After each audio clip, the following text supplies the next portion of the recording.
Hi, welcome back to my channel, and for today's video, we will be talking about some integration properties. But this time, we haven't introduced yet the fundamental theorem of calculus.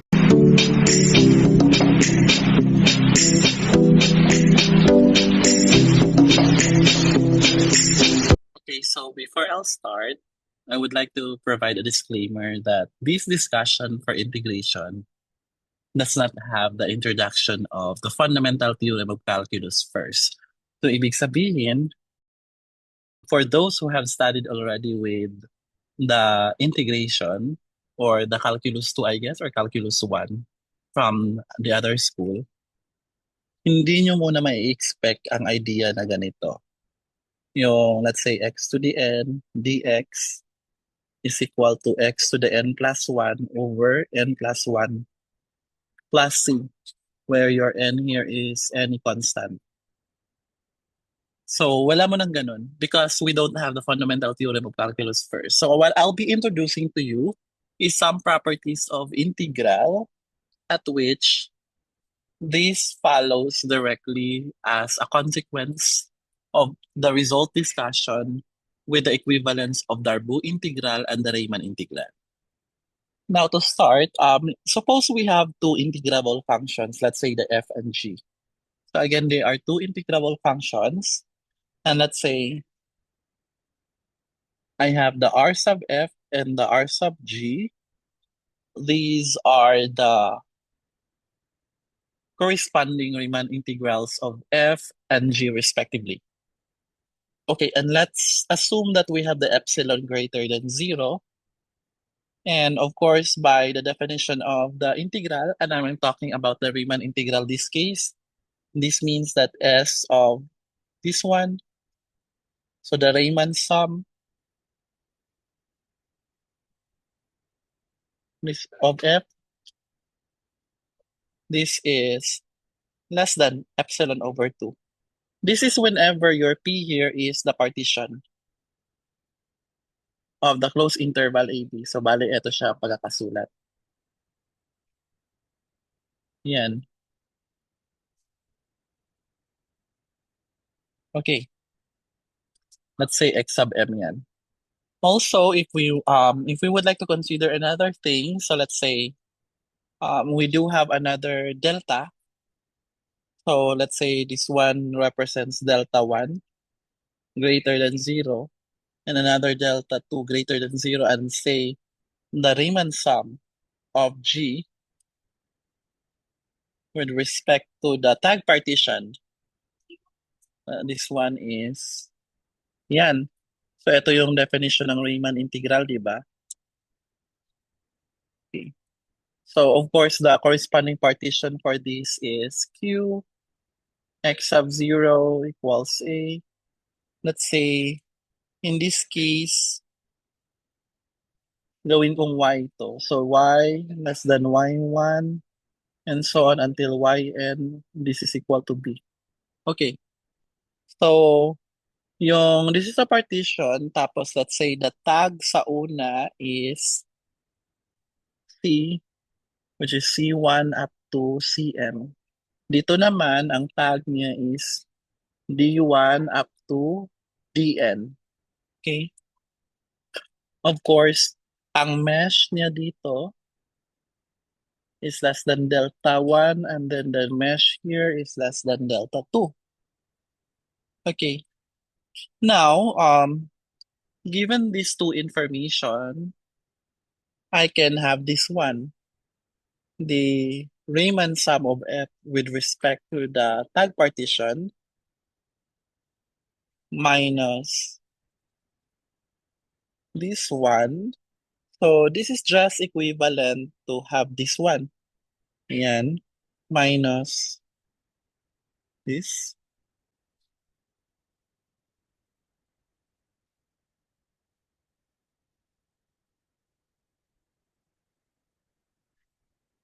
Of course, this is less than or equal to this. By property of basic analysis, na kapag ihiwalay ko to, this is just the same. Now, you might be wondering, bakit may R? Well, R is a representation of the entire partition. So this means that R here is also a partition. And your T here is also a collection of tags. So which means to say na dito pa lang, alam natin this is less than epsilon over 2. This one is also less than epsilon over 2. Which means to say, this is equal to epsilon. And because epsilon is arbitrary, ibig sabihin, this one and this one represents the integration of the sum. So to summarize on that, I'll give you the theorem. So the one I discussed earlier is actually the proof, the draft of this theorem. So if f and g are integrable functions over the closed interval AB, then the sum is also integrable. And because they are integrable, I can write this way.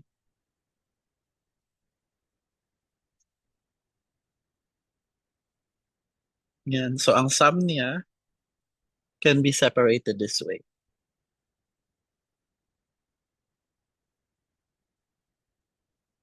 Yan. So if you have any question or clarification, let me know. Okay, let us consider this for example. I-apply natin ang theorem na yan. So let's say we have the integration formula like this.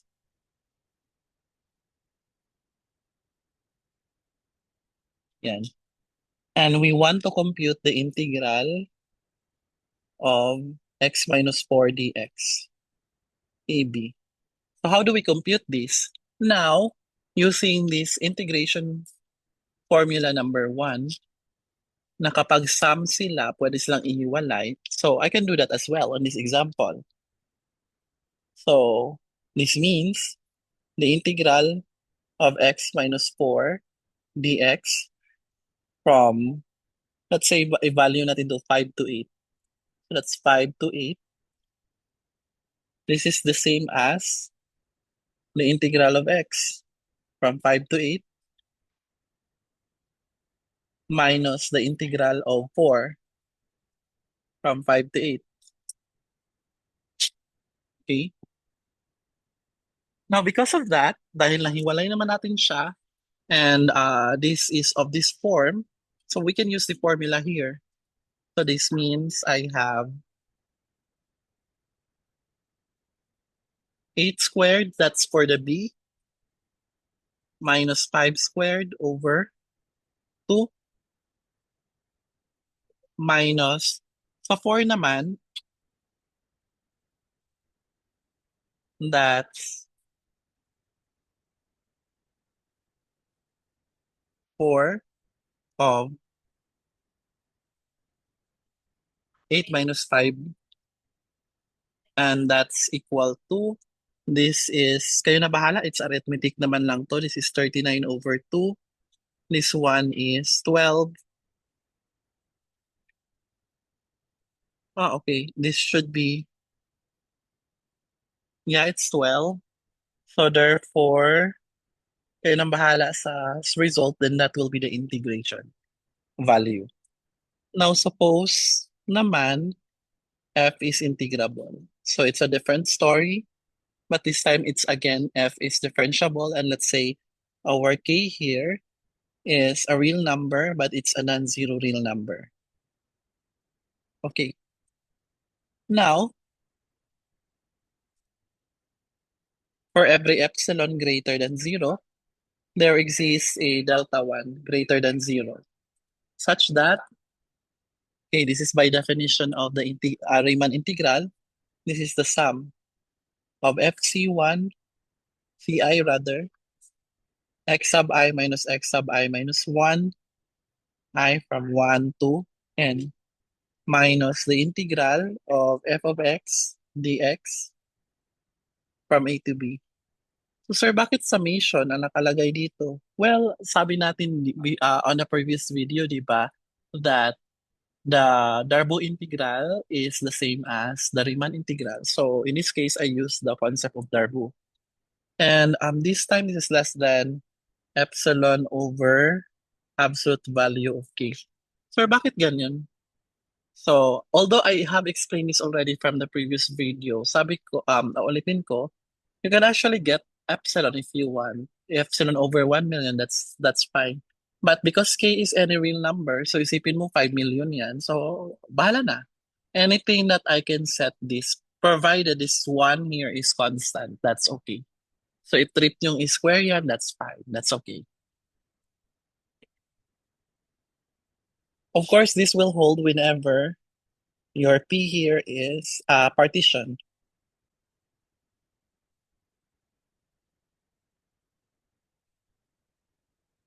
of the closed interval AB. And of course, with mesh, P less than delta 1. And your tags, let's say T, C na lang. Ang gagawin ko, that's C1 up to Cn. Okay. Now, if I'm gonna take the sum, but this time I'm gonna include the K. So I have this one. Okay. Dinagdagan ko ng K ang eto. Okay. So ano kayang mangyayari? So this is I from 1 to n minus the integral of f of x dx from a to b. And in this case, this is less than epsilon. So this is whenever P is a partition, yan, of the closed interval AB with mesh. So ibig sabihin, dahil nag-hold naman to, kasi ito yung reason bakit naka-absolute value siya, para valid ito. Kasi kung di ba, this is just the same as, I can write that as epsilon times 1 over absolute value of k. If I multiply both sides by absolute value of k, nawawala to, pero meron ka absolute value of k. Now, the reason why I use absolute value in this place, because this guy here would actually be able to enter inside another absolute value. That's the property of the product of absolute value in the basic analysis. So therefore, this is valid. And dahil valid ito, according to the definition of Riemann integral, ibig sabihin, your KF is integrable. So anong message ng discussion na ito? Ibig sabihin that whenever your function is integrable, kahit may coefficient siya na any value of a real number, the result will also be integrable. So to summarize on that, if f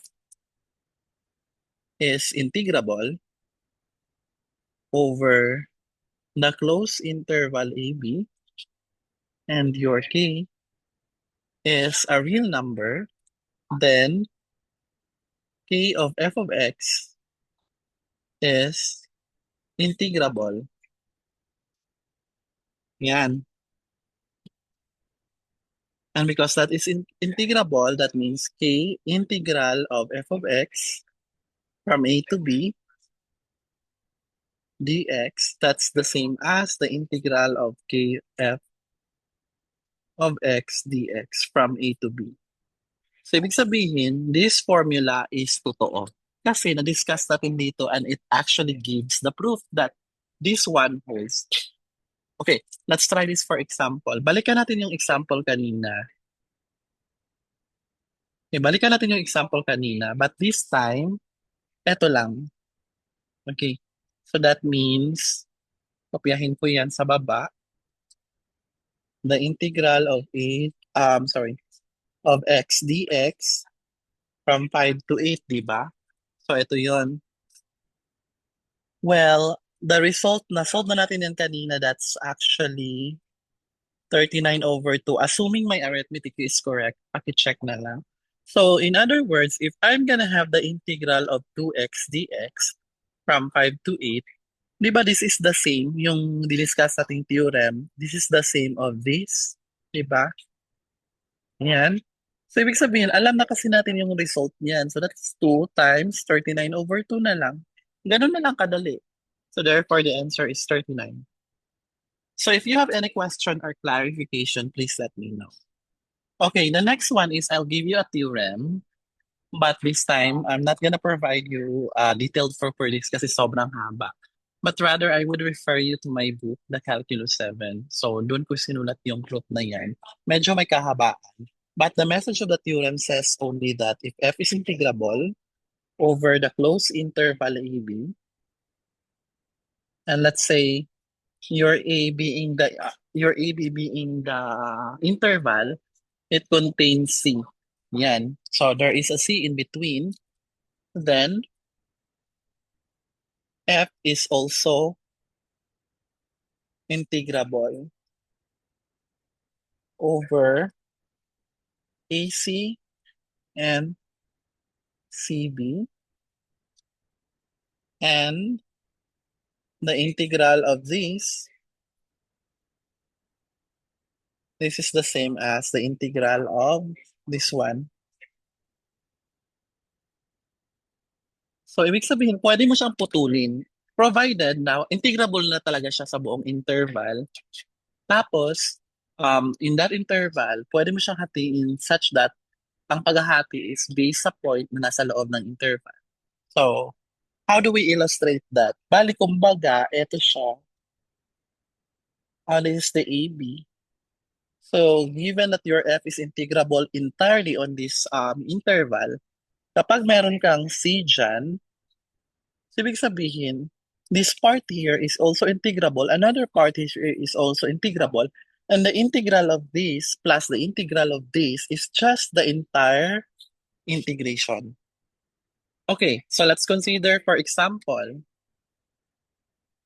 I have the x plus 1 squared dx, okay? And this is evaluated from -2 to 0. So, because of that, I can just write this way. Wala lang, gusto ko lang ganito. Yan. Kasi si -1 naman nasa loob niyan. So, pwede siya. And this will only happen provided that we assume that this is already, this function, being this as a function, is already integrable inside the closed interval 0 to 2. Kasi kung hindi natin ito magagamit na formula. Okay, so how do we compute that? Okay, same with the formula earlier. Before we do that, let's have to expand this. -2 to -1 of x squared plus 2x plus 1. Tama ba? Plus this one, x squared plus 2x plus 1. Yan. And also by the previous theorem na kapag nag-plus, pwede nating hiwalay. So I have this one.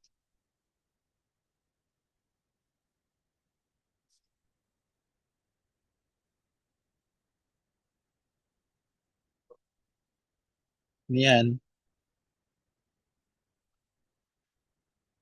May dx yan. Yan.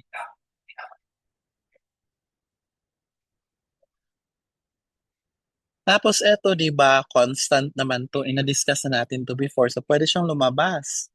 So same here, pwede siyang lumabas. Okay? Yan. So, I think ikaw na siguro ang mag-continue nito.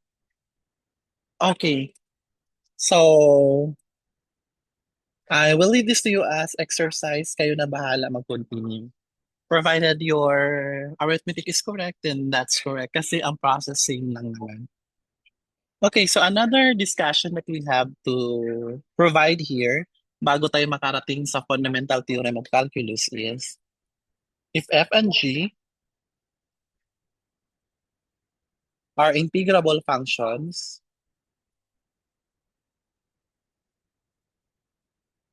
on the closed interval AB, okay, such that your f is less than or equal to g on the closed interval AB.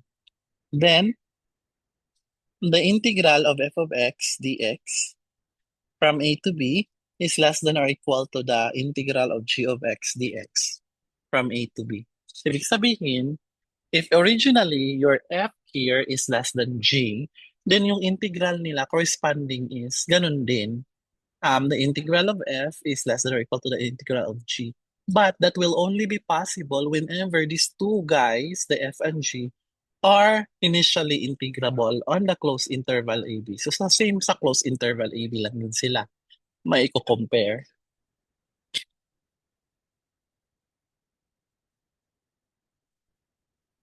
And lastly, this is very important because ito talaga yung pinaka-misconception sa mathematics. So I'll discuss this one here. If f here is integrable, yan, then so is the absolute value of f. And so ibig sabihin kapag integrable ang f, so ang absolute value niya is also integrable. But the converse is not necessarily true. Baka isipin nyo, if the absolute value of f is integrable, then so is the f. Wala tayo pang ganon. So there are cases that will be possible, but not in general. The only general thing that we can conclude that whenever a function f is integrable, then automatically kahit i-absolute value mo siya, it's still integrable. And also, the absolute value of the integral of f of x dx from a to b, this is just less than or equal to the integral of the absolute value from a to b. So careful with that. As you can see, magkaiba sila. Yung integral na sa loob ng absolute value, this is less than or equal to yung integral lumabas sa absolute value.